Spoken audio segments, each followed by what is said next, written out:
Assalamualaikum warahmatullahi wabarakatuh. Selamat pagi dan terima kasih untuk para hadirin yang sudah hadir dan menyempatkan waktunya untuk menyaksikan presentasi ini.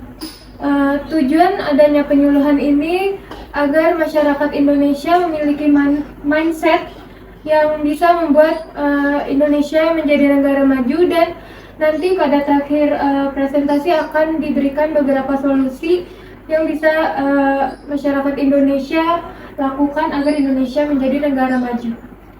Sebelumnya perkenalkan, nama saya Nurina Khadijah. Di sini saya untuk menyelesaikan tugas dari mata kuliah keterampilan berbicara interaktif. Kita semua tahu kalau Indonesia adalah negara yang mempunyai banyak potensi sumber daya alam. Nggak cuma dari segi SDA dan juga SDM, Indonesia juga memiliki potensi yang besar. Salin dia selanjutnya. Nah, sempat digalangkan sejak 4 tahun yang lalu, yaitu tentang revolusi mental, bahkan sejak 8 tahun yang lalu. Orang Indonesia bisa dibilang bukan pemalas, justru malah orang Indonesia itu rajin-rajin. banyak yang bekerja keras, bahkan juga saya baru tahu menemukan data kalau hampir 15% pekerja di Indonesia itu kerja sekitar 60 jam per minggu. Artinya hampir semua atau bahkan lebih mantap daripada negara Cina yang kita anggap mereka lebih bekerja keras. Mungkin ya. Selanjutnya. Nah, pertanyaannya, kalau Indonesia itu punya potensi entah dari SDA atau SDM, kenapa sih negara kita jadi negara berkembang terus? Kenapa kita kalah sama Korea Selatan yang sama-sama negara-negara yang merdekanya bareng sama kita, tapi kita masih menjadi negara berkembang? Kenapa kita stuck dan kenapa kita dipandang sebelah mata? Bahkan bukan hanya oleh dunia tapi juga oleh masyarakat sendiri. Halindia selanjutnya. Nah, di kesempatan kali ini saya akan membahas 2 faktor yang membuat Indonesia dijajah terus dan bisa menjadi potensi untuk jadi negara berkembang selamanya. Halindia selanjutnya.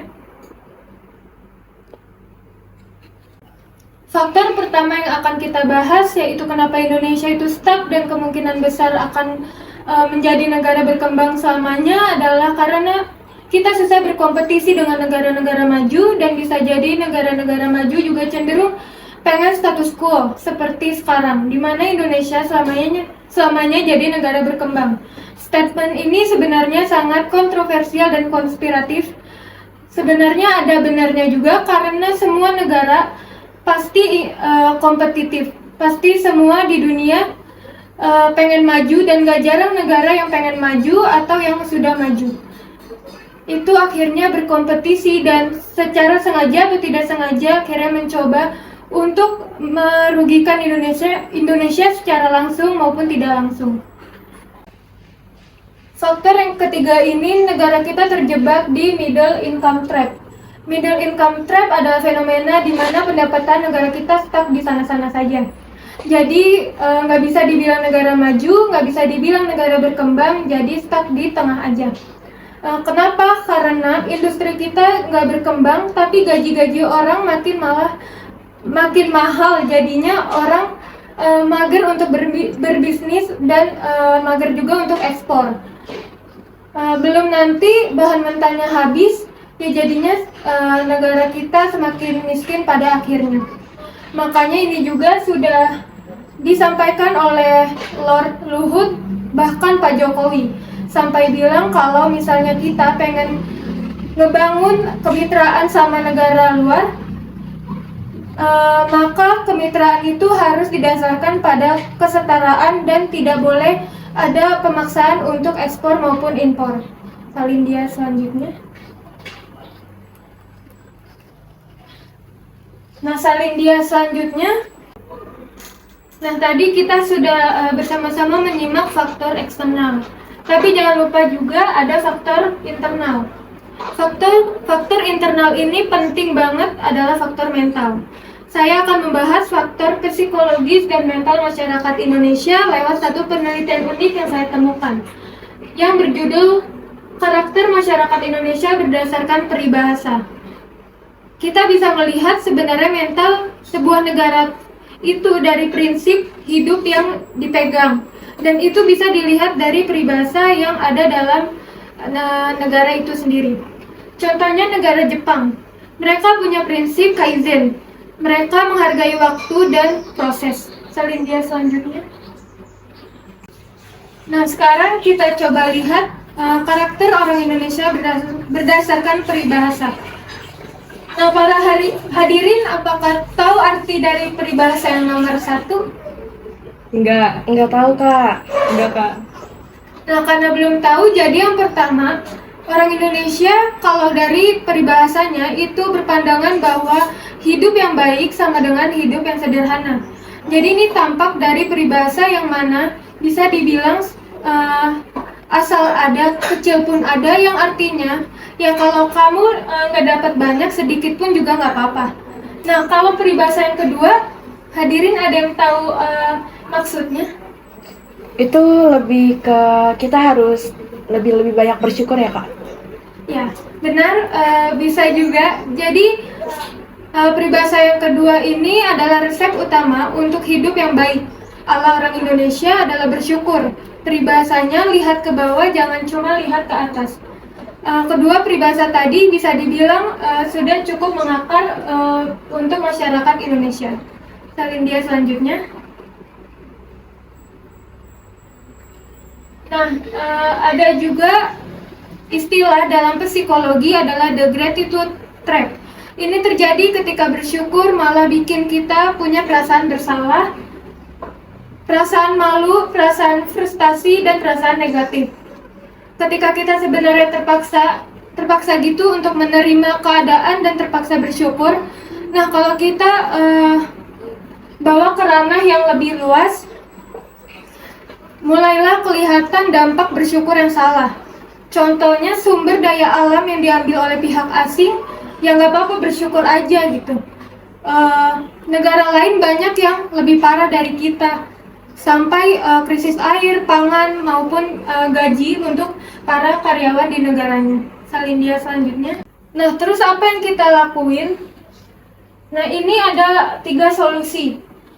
Saya mau tanya kepada hadirin, ada yang tahu nggak life skills itu apa? Enggak Kak. Kurang tahu Kak. Jadi life skills itu keterampilan hidup, kemampuan untuk beradaptasi dan berperilaku positif yang memungkinkan manusia menghadapi tuntutan dan tantangan hidup secara efektif. Nah, lalu yang kedua ada good pragmatism. Intinya hidup itu harus praktis dan realistis. Kayak kalian harus nyoba hal-hal yang baru, menguntungkan untuk diri kalian sendiri. Tapi pragmatis di sini digunakan untuk hal-hal yang baik. Lalu yang ketiga ada hustle. Hustle ini mendorong dengan cepat dan mengambil tanggung jawab atas diri sendiri dan orang lain. Salin dia selanjutnya. Nah, ini ada penelitian yang bilang kalau di negara berkembang, orang-orang itu nggak lebih cemas daripada orang di negara maju. Tapi bisa jadi banyak juga di negara maju yang nggak bisa hustle atau bekerja keras. Boleh salin dia selanjutnya. Nah, sekian presentasi atau penyuluhan tentang mengapa Indonesia sulit untuk menjadi negara maju. Apabila ada pertanyaan dari para hadirin, persilakan. Assalamualaikum warahmatullahi wabarakatuh.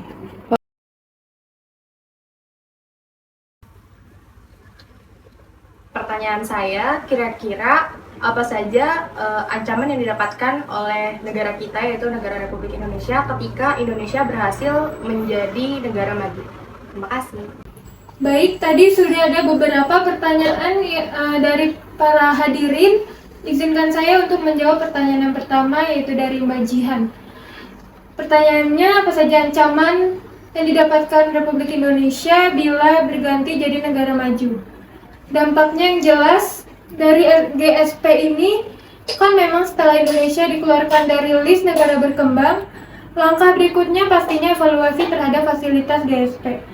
Ketika keringanan bea masuk impor barang dari Indonesia ke Amerika Serikat dicabut, maka produk Indonesia akan menjadi lebih mahal. Hal ini akan menurunkan daya asing produk Indonesia dibandingkan negara lain di pasar Amerika Serikat. Nah, itu akan mempengaruhi daya saing produk Indonesia di pasar Amerika dengan kondisi yang sekarang, yang otomatis kinerja ekspor kita akan turun cukup dalam untuk pasar Amerika Serikat. Pertanyaan saya, tolong jelaskan potensi kekayaan sumber daya alam Indonesia dalam mendukung Indonesia menjadi negara maju. Lalu pertanyaan yang kedua yaitu dari Mbak Fatimah, yaitu apakah hanya lewat perubahan kecil di mindset kita soal keuangan bisa mengubah hidup kita menjadi negara yang lebih baik? Lalu adakah pemikiran berbahaya soal keuangan itu? Kalau soal berbahaya soal keuangan itu ada 3 hal. Yang pertama, uang bukan topik yang layak untuk diperbincangkan. Masalah keuangan memang menjadi pembahasan yang kerap dihindari oleh masyarakat di Indonesia. Intinya, Anda tidak akan pernah bisa mengambil keputusan yang baik terkait keuangan Anda jika Anda sendiri tidak memberi kejelasan seputar berapa uang yang Anda hasilkan dan alokasikan untuk masa depan. Financial upbringing bisa dikatakan sebagai asal-usul pemahaman keuangan yang kita miliki. Kita sama memiliki financial upbringing yang berbeda-beda karena hal itu dipengaruhi oleh bagaimana orang Indonesia itu sendiri. Saya ingin bertanya, sebenarnya perpaduan apa antara pandangan ekonomi konvensional dengan melahirkan sebuah paham ekonomi yang baru dari sebuah sistem yang telah ada? Terima kasih. Lalu yang pertanyaan ketiga dari pertanyaan Mbak Dini, yaitu jelaskan potensi kekayaan sumber daya alam Indonesia dalam mendukung Indonesia menjadi negara maju. Potensi sumber daya alam Indonesia untuk menjadi negara maju yaitu potensi hutan. Hutan di Indonesia sangat luas. Hutan sangat penting selain sebagai paru-paru dunia, hutan juga banyak menghasilkan devisa yang dapat dijadikan modal bagi Indonesia. Potensi gas alam juga ada di Indonesia, masuk pengekspor gas alam terbesar di dunia. Hal ini merupakan pendapatan negara yang paling besar. Lalu potensi sumber daya laut juga merupakan potensi terbesar di Indonesia. Hasil laut yang berupa ikan dapat diolah menjadi minyak ikan yang sangat dibutuhkan oleh tubuh untuk menjadi sehat dan cerdas. Dengan kesehatan dan kecerdasan bangsanya. Saya izin bertanya, apakah hanya lewat perubahan kecil di mindset kita soal keuangan bisa mengubah hidup kita menjadi negara yang lebih baik? Terus, lalu adakah pemikiran berbahaya ini soal keuangan ini? Terima kasih. Nah, pertanyaan yang terakhir dari Mbak Nurul, yaitu perpaduan apa antara pandangan ekonomi konvensional dengan melahirkan sebuah paham ekonomi yang baru dari sebuah sistem yang telah ada. Sistem ekonomi yang berlaku saat ini menunjuk pada satu kesatuan mekanisme dan lembaga pengambilan keputusan yang mengimplementasikan kepada keputusan yang berimbas terhadap suatu proses produksi, konsumsi, dan distribusi. Pendapatan oleh karena itu sistem ekonomi merupakan sesuatu yang penting bagi perekonomian suatu negara dan sistem ekonomi terbentuk karena berbagai faktor yang kompleks. Misalnya ideologi, sistem kepercayaan, pandangan hidup, lingkungan geografi, politik, sosial budaya, dan lain-lain. Pada saat ini terdapat berbagai macam sistem ekonomi di negara-negara yang ada di dunia. Meskipun demikian, secara garis besar dalam sistem ekonomi dapat dikelompokkan pada 2 kutub, yaitu kapitalisme dan sosialisme.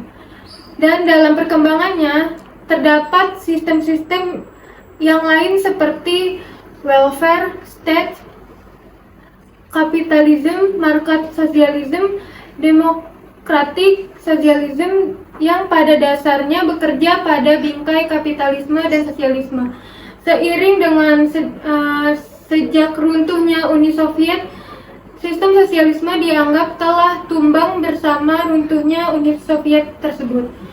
Dalam konteks tulisan ini, kita semua mengetahui apa yang dimaksud ekonomi konvensional adalah sistem ekonomi kapitalisme yang hingga kini masih menjadi sistem ekonomi yang kuat di dunia.